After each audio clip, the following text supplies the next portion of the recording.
The chamber of the Galactic Council was vast, bigger than any human cathedral.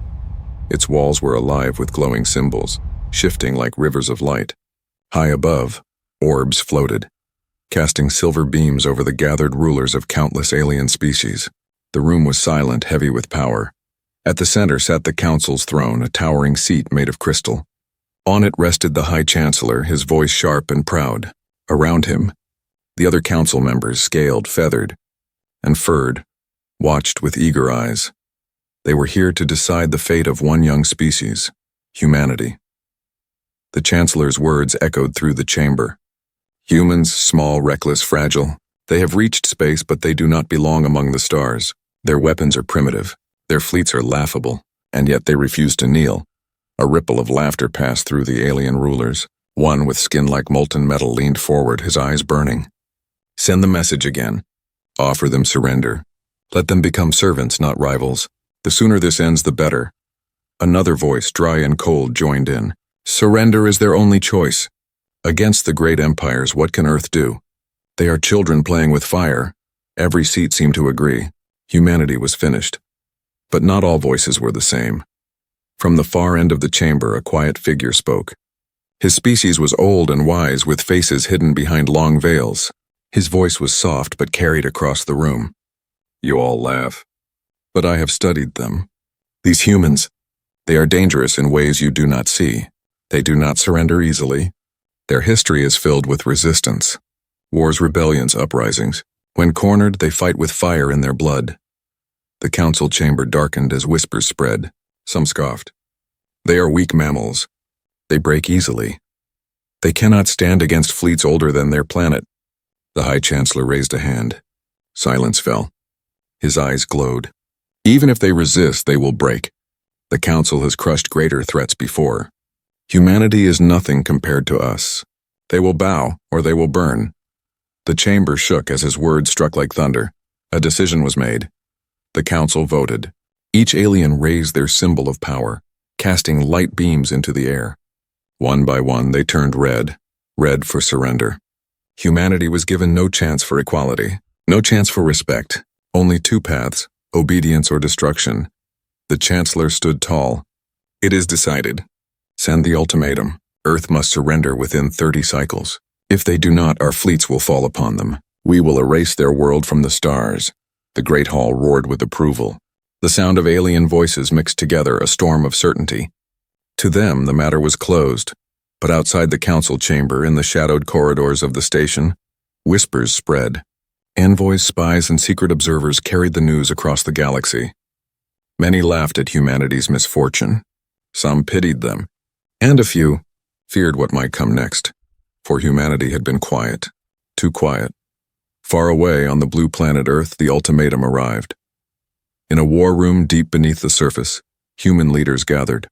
The air smelled of steel and smoke, the hum of machines surrounding them. A hologram of the alien council's message flickered in the center of the table. A calm but cold voice repeated the demand. Surrender within 30 cycles. Lay down your arms. Submit to the will of the council. Resist and your species will be destroyed. The humans sat in silence. Some wore military uniforms, their eyes hard as stone. Others were scientists and engineers, tired but burning with hidden pride. Finally, one man spoke. His voice was low, but it carried weight. They think we are broken. They think we are afraid. A woman beside him, her uniform marked with stars, leaned forward. They do not know. They cannot know. Around the table, heads nodded. The hologram of Earth above them glowed, spinning slowly. In orbit, only a handful of visible ships drifted, small compared to the alien armadas. To any observer, Earth looked vulnerable, weak, exposed, and yet, beneath the oceans, deep in the asteroid belts, hidden in the craters of the moon, secrets slept. Secrets forged in silence. Secrets waiting to rise. The man at the table spoke again, his eyes fixed on the hologram of Earth. Let them think we are weak. Let them laugh. When the time comes, the heavens themselves will answer. The room filled with a heavy silence. Then the woman gave the order. Phase 1. Begin the preparations. Somewhere in the dark void of space, far beyond the reach of alien eyes, lights flickered. Engines came alive. Shadows moved against the stars. The council had spoken. They expected humanity's surrender. But what was coming would shake the galaxy. The ultimatum echoed across Earth like a cold wind. Every screen, every communication line carried the words of the Galactic Council. Surrender within 30 cycles, or be erased. On the streets of great cities, people stared at the skies with fear. Parents held their children tighter. Workers stopped their machines. Soldiers checked their weapons even though they knew they were small compared to the alien armadas. Across the oceans, in hidden places, meetings began. Beneath mountains, deep under rock and iron, secret bunkers came alive. The leaders of Earth gathered, not in the open, but in shadows where no alien eye could see. The room was circular, lit by a single glowing table in the center. Around it sat generals, scientists, admirals, and ministers. The sound of distant machinery hummed like a heartbeat. On the table, a hologram showed the ultimatum again. The alien chancellor's voice played on repeat, cold and certain. Surrender or burn. You have no other path. A silence followed. Then a voice cut through the stillness. It was the voice of Admiral Corrin, his face carved by years of war. They expect us to bow. They believe we have no strength. But they do not know the truth. For decades we have been preparing. A scientist with tired eyes adjusted her glasses. They watch our surface. They see our weak fleets in orbit, but they do not see what sleeps below. They do not see the hidden armories, the shipyards buried in stone, the weapons forged in silence. The words hung heavy in the air. A young general leaned forward, his hand pressing against the table. Still, the council is vast. Their fleets outnumber ours 100 to 1. Their weapons have burned empires greater than ours. If we resist openly, they will descend upon us like fire. For a moment, doubt spread through the room. Even the strongest faces looked uncertain. The silence grew thicker than smoke. Then, from the back of the chamber, a voice spoke that no one expected. It belonged to an old woman. Her uniform faded, her medals old but heavy with meaning. Young man, you forget who we are. We are human. We are the ones who fought each other for centuries. We are the ones who rose from caves to touch the stars. Do you think we will kneel now when the galaxy demands it? Her words struck like lightning. Heads lifted. Eyes sharpened. Around the table, the whispers began. Soft at first, then stronger. We cannot surrender. We cannot kneel. If we fight for every child, every future. The whispers grew into a storm. The defiance of humanity had been awakened, but not all agreed. In another part of the world, inside a quiet office filled with shadows, men and women in dark suits debated. We cannot win, one said sharply. If we resist, we bring extinction. Better to kneel to survive. Another slammed his fist on the table. Survival without freedom is death. Would you see Earth in chains, our children born as servants to alien masters? The argument grew fierce, voices clashing like swords. Some wanted surrender, some wanted resistance. The planet itself was divided. And yet, in the secret corners of the Earth, the choice had already been made. In underground hangars, workers moved quickly, guided by silent orders. Great engines the size of mountains were being fueled. Massive warships, black as night, sat hidden in caverns where no star could reach. One by one, lights flickered on. Far from Earth, in the asteroid belt, a cloaked station stirred. A voice whispered into the dark. Phase 1 has begun. Deep space arrays opened their eyes, watching alien fleets move near the edges of the solar system. Hidden satellites sent coded signals bouncing from rock to rock. The web of resistance stretched wider, unseen by enemy eyes. Back on Earth, in a lonely house on a quiet hill, a single man sat at his desk. His name was Captain Elias, once retired, now recalled to service. He looked at the stars through his window, the same stars the Council claimed to own. He whispered to himself, almost a prayer. They think we are broken. They think we are weak. Let them believe it. He stood, pulling an old uniform from a chest. Dust fell away. The weight of history rested on his shoulders. The Council's ultimatum had been sent. The galaxy believed humanity's answer would be surrender. But in the shadows, in whispers and secret meetings, a storm was building. The storm had no banners yet, no open armies, no proud speeches. It lived in hidden engines and silent signals in the hearts of men and women who refused to bow. And when that storm finally broke, the heavens themselves would tremble. The 30 cycles had begun. The galaxy waited for Earth's surrender. Alien fleets gathered at the edge of the solar system, their ships glowing like suns, their weapons humming with power. They were confident, too confident. To them it was only a matter of time before humans raised a white flag. But then, strange things began to happen. At first it was only whispers. Alien patrols reported shadows on their scanners. Radar screens flickered, then cleared as if something enormous had passed by unseen. A frigate near Saturn swore it saw movement among the rings, metal shapes slipping between the stones. The captain laughed it off. Ghost signals. Humans cannot hide from us. Their ships are too weak, too loud, too obvious. And yet unease spread. In the council chamber, reports piled up. Strange transmissions. Distorted signals. Patrols going missing. Ships failing to return. One counselor, scaled and sharp-eyed, slammed his claw on the table. These are tricks. Earth sends nothing but noise. They want to frighten us. But another counselor leaned forward, her feathers trembling. Tricks do not erase entire scout fleets. The chamber grew quiet. Meanwhile, far below, on the dark side of Earth's moon, something stirred. Inside a hidden hangar carved deep into rock, silence broke as engines came alive. A single warship, black as shadow, shuddered and rose. Its surface absorbed light, vanishing into darkness as it slipped free from its cradle. This was no ordinary ship. Its hull was scarred from tests and trials, its weapons silent but deadly. It had no name, only a code, Vanguard 1. The ship drifted into space, silent as a ghost. No alien sensors saw it. No scanners marked its passing. On board, Captain Elias stood on the bridge. His crew was tense, their eyes locked on their screens. The stars stretched around them like a cold ocean. "Report," Elias said, his voice steady. "All systems green. Cloak engaged. Council patrol ahead, range 3000. The captain nodded. His hand hovered above the command console. He could feel the weight of the galaxy pressing down on his shoulders. The council believed humans would kneel. With one order, he could prove them wrong. But the time was not yet right. Not yet. The alien patrol loomed ahead, 4 sleek ships glowing with power. They glided through the void like predators, certain of their strength. Vanguard 1 drifted close, hidden in shadow. Crew members held their breath as the aliens passed. Every heartbeat felt like thunder. One wrong move, one spark of energy, and they would be seen. Seconds passed like hours. Then the patrol was gone, blind to the phantom in the dark. A whisper spread across the human ship. Relief. Awe. The impossible had worked. For the first time, humanity had moved among the stars unseen. Back on Earth, signals flashed from hidden satellites. The test was a success. Humanity's secret weapon, cloaked ships, was real. The Council would not learn of it until it was too late. In the war room, the Admiral smiled, just faintly. They believe we are blind. They believe we are weak. Let them believe it. Soon they will see the first spark. But sparks spread quickly. In the asteroid belt, another alien patrol vanished. No wreckage, no distress calls.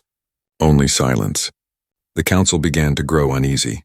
Fleets doubled their patrols, then tripled. Still, the shadows moved among them.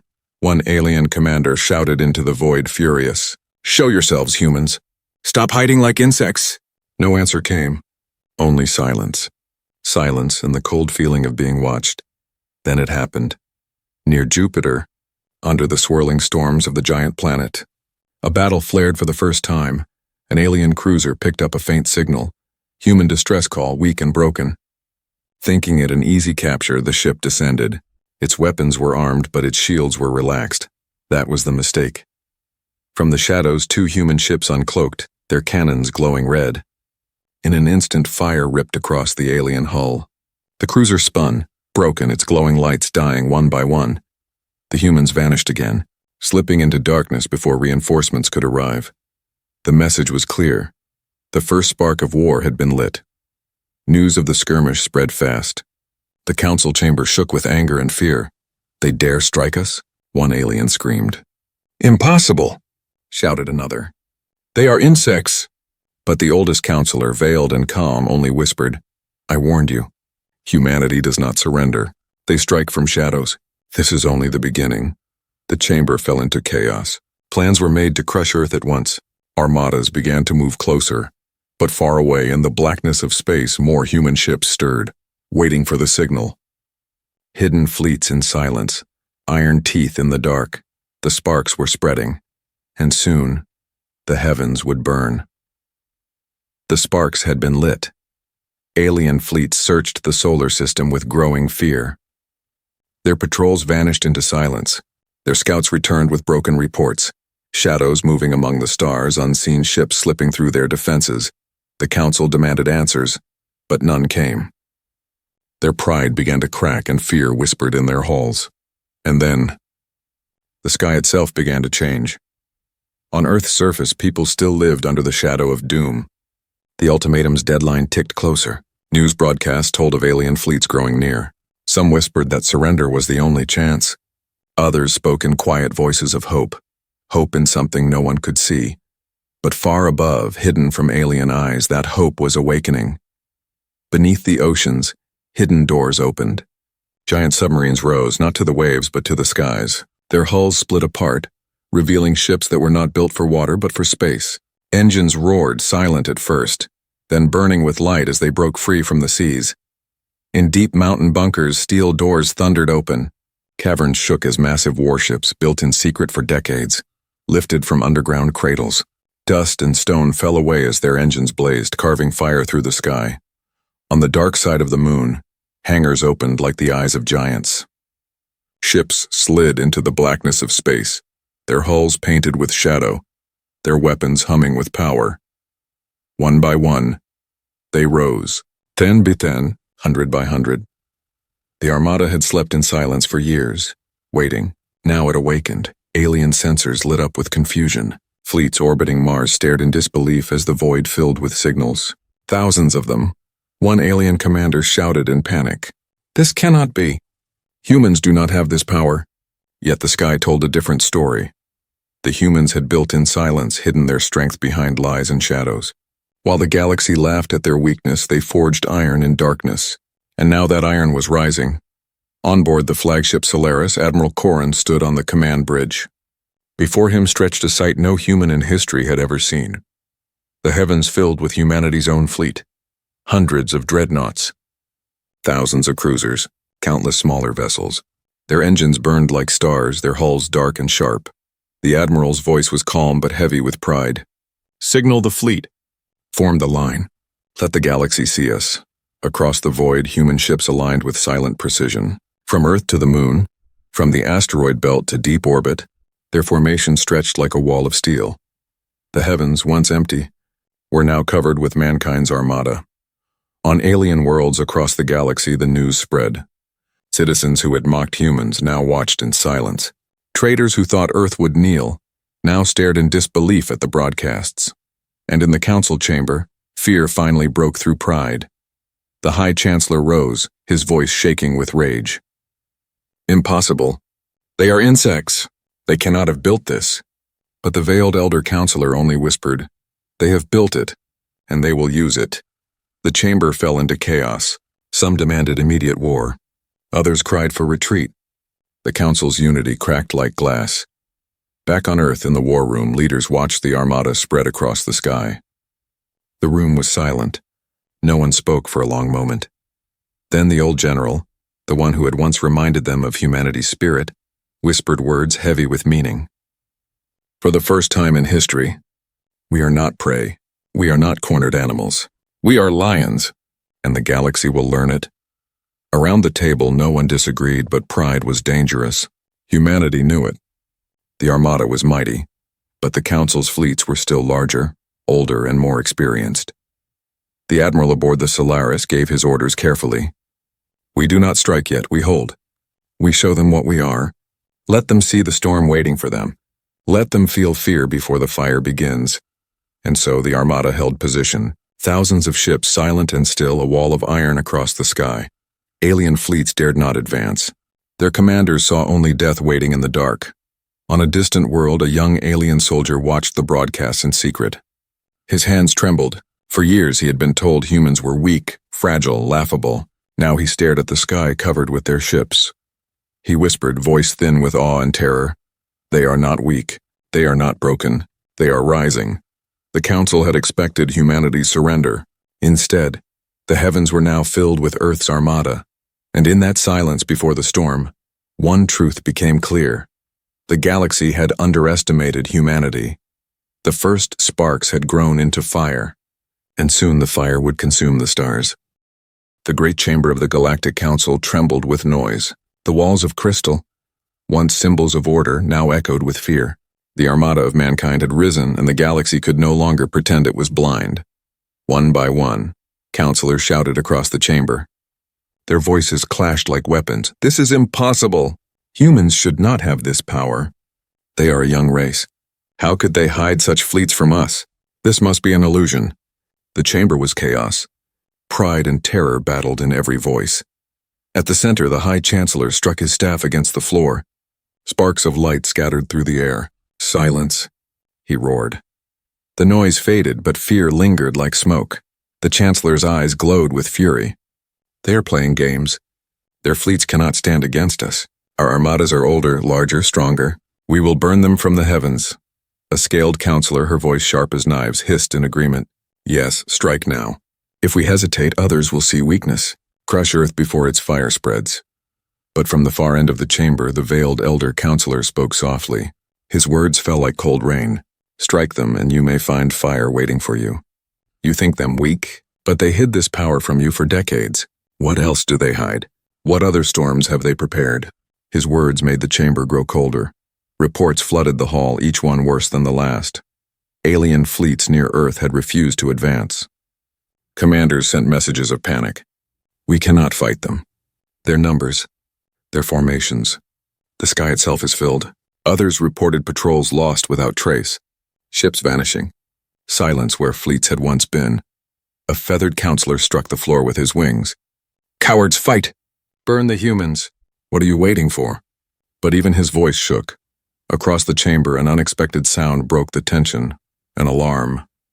A hologram flared to life at the center of the hall. Static filled the air, then cleared. Every counselor froze. It was not an alien signal. It was human. The image of a human officer appeared, tall and stern, his eyes burning with quiet fire. The chamber filled with his voice. "We are humanity. We have heard your ultimatum, and we answer you now." Every alien leaned forward. The officer's tone was calm, but each word struck like iron. "You called us fragile. You called us children. You demanded our surrender, but you do not know us. Humanity does not kneel. Humanity does not surrender." The chamber rippled with gasps. He continued, his voice rising. "We stand as one. From Earth, from the moon, from the silent stations in the black, we rise together. Your fleets think to crush us. Let them come. The sky itself is ours now. If you wish to erase us, you will have to fight for every star, every stone, every drop of blood. And we will not stop. Not until your arrogance is broken." The message ended with silence. No threats. No begging. Only defiance. For the first time in centuries, the counselors were speechless. The hall of the most powerful rulers in the galaxy was frozen in fear. One whispered, trembling, "They dare speak to us this way?" Another whispered, "They dare survive against us." The High Chancellor's face twisted with rage. His claws dug into the crystal of his throne. "They challenge the council. They declare war upon us." But his words sounded hollow, even to himself. The image of humanity's armada hung heavy in every counselor's mind. The heavens filled with ships, silent and waiting. Outside the chamber, whispers spread across the galaxy. Merchants, soldiers, and wanderers spoke of Earth's defiance. Some laughed in disbelief, some cursed in fear, and a few, those who had lived under the Council's chains for generations, began to whisper a dangerous thought.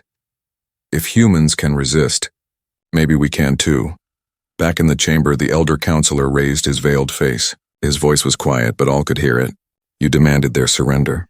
Instead, they gave you defiance. You believed them broken. Instead, they have risen. Perhaps it is not they who should be afraid, but us." The hall fell into silence. Meanwhile, in the command bridge of the Solaris, Admiral Corrin stood watching the galaxy's reaction. His officers brought reports. Panic among aliens, shock in the Council, whispers of rebellion spreading to other worlds. The Admiral spoke softly, his voice carrying across the bridge. "The storm has begun. They wanted us to kneel. Instead, we have made them tremble. But this is only the beginning. Fire is coming." Around him, the crew watched the heavens where the armada floated, still silent, still waiting.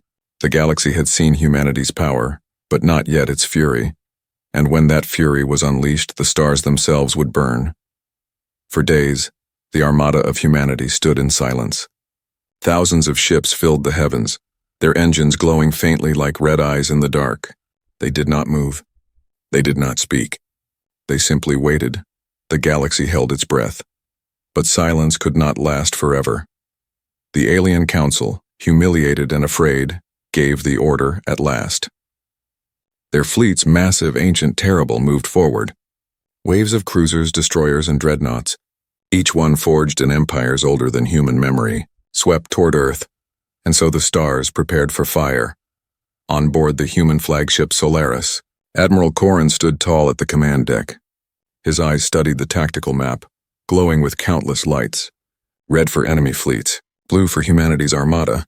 The red lights swarmed, a tide rushing toward the fragile blue line. An officer spoke, her voice tense. "They outnumber us 3-1, Admiral." Corrin nodded slowly. His face was stone. "Numbers do not decide everything. Resolve does." He turned to his crew. "Signal the fleet. We hold the line. No retreat. Today, humanity shows the galaxy who we are." The council fleets arrived with thunder. Alien weapons lit up the void, beams of fire crossing the black. Missiles screamed between the stars.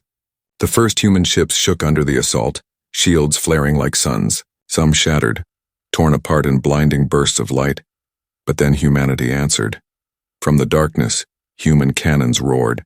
Energy beams lanced across the void, striking alien hulls with precision.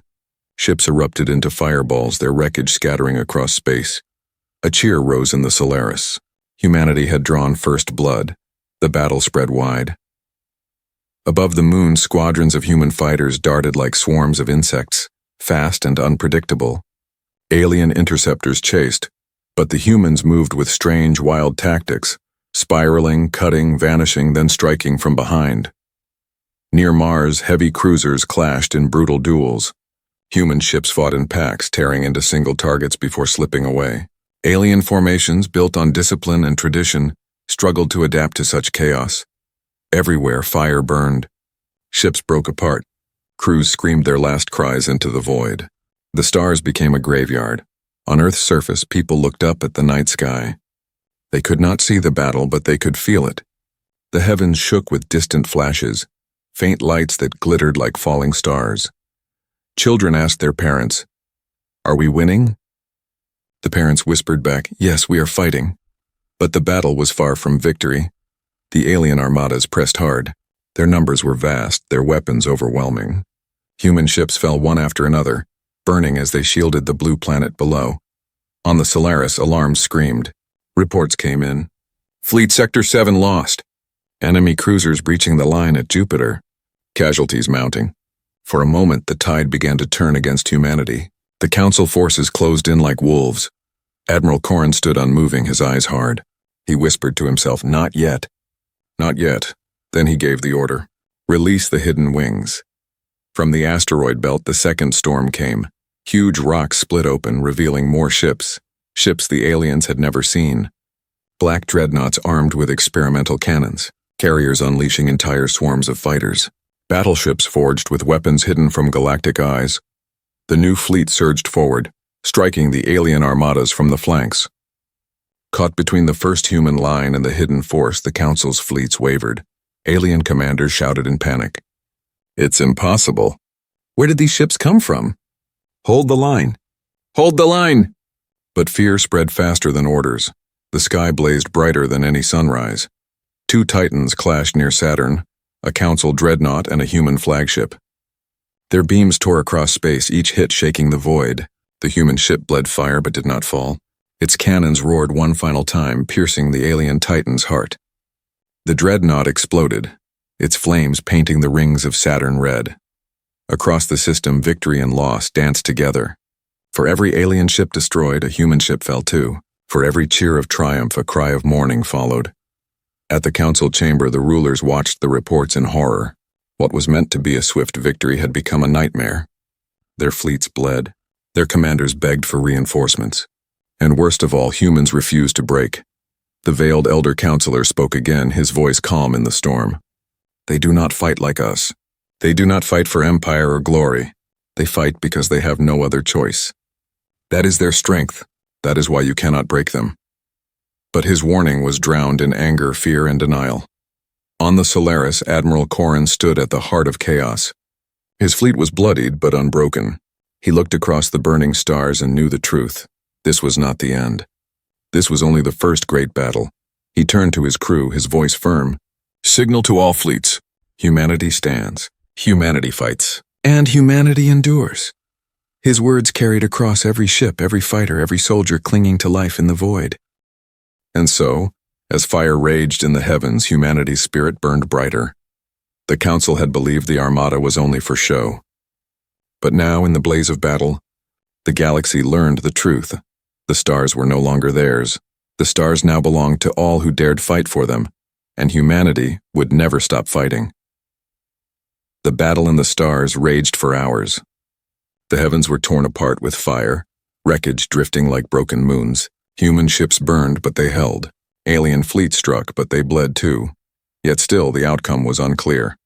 Humanity stood tall, but the Council's armadas were endless. For every alien cruiser destroyed, another entered the fight. For every human cheer, another cry of loss echoed. The balance hung on a blade.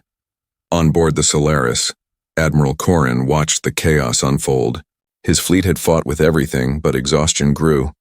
Reports screamed through the comms. Ships crippled, crews lost, sectors falling. The Admiral's jaw tightened. His hands clenched the command rail. If we keep this pace, we will be crushed. A quiet officer turned toward him. Her voice was heavy. Admiral, it may be time. Corrin closed his eyes. He had prayed this day would never come. But humanity had built more than ships. In the deepest shadows, a weapon had been forged, hidden from even their allies. A weapon that could change the fate of the war, or doom them all. He opened his eyes, steady once more. Prepare the eclipse cannon. Far beneath the crust of the moon, a chamber stirred. Vast machinery, buried for decades, came alive. Towers of steel unfolded, gears turning with thunder. At the heart of the chamber, a massive cannon larger than cities began to rise from the rock. Its barrel pointed to the heavens. Its power could shatter stars. The eclipse cannon. Alien fleets near the moon froze. Their sensors screamed warnings. They watched in disbelief as the weapon unfolded before their eyes. One alien commander stammered, "What? What is that?" Another shouted, "Fire on it! Destroy it before it charges!" But it was too late. From the moon's surface, the eclipse cannon blazed. A beam of pure energy, brighter than a sun, tore across the void. It struck an alien dreadnought, one of the Council's greatest ships. In a single instant, the dreadnought was gone, erased, nothing but ashes in the wind of space. The heavens shook. Alien fleets screamed in panic. "Retreat! Retreat! It is a planet killer. They will burn us all." The tide had turned. On alien worlds across the galaxy, broadcasts spread like wildfire. People saw it with their own eyes. The Council's mighty fleets breaking before humanity's fire. For generations, the Council had ruled with fear, crushing all resistance. But now a young species had shown the impossible. Whispers rose. If humans can stand, why not us? If Earth resists, maybe we can too. The galaxy trembled not only from the weapon, but from the idea of defiance spreading. Inside the Council chamber, the rulers shouted in rage and despair. Some demanded more fleets. Others screamed for surrender. The unity of the Council shattered like glass. The High Chancellor's voice was broken, his pride gone. "They will destroy us all. This cannot be allowed. We must fall back." For the first time in centuries, the Council chose retreat. In the void above Earth, the alien armadas scattered. Their formations broke, their commanders lost their will. Humanity's fleets pressed forward, their cannons roaring. One by one, alien ships vanished into hyperspace, fleeing with fire on their tails. The heavens grew quiet. The war was not over, but the first great battle had ended, and humanity had not been erased. Humanity had endured. Humanity had won. On the bridge of the Solaris, Admiral Corrin stood tall, his face lit by the glow of wreckage drifting outside. His crew stared in silence, realizing what had just happened. Finally, he spoke. "Signal to Earth, tell them. The sky is ours." A cheer erupted across every ship, every station, every hidden bunker. On Earth, people looked up and wept. Children danced in the streets. Families held each other close. For the first time since the ultimatum, the planet felt hope. But in the silence after victory, Corin knew the truth. He gazed at the stars beyond, his voice low and heavy. This is not the end. The Council will return. They will bring greater storms. But today, he paused, his eyes fierce. Today, the galaxy has changed forever. Far away in the council chamber, the veiled elder counselor whispered words that only a few heard. His voice was calm, almost reverent. Humanity has entered the great game of the stars. They will not be servants. They will not be prey. They will be rivals. And perhaps they will be rulers. His words lingered in the shadows like prophecy. That day was written in the history of the galaxy as the day the heavens changed. The day a small, fragile race rose and defied the greatest power in the stars. The day humanity's fire lit the skies, and the galaxy realized the age of man had begun.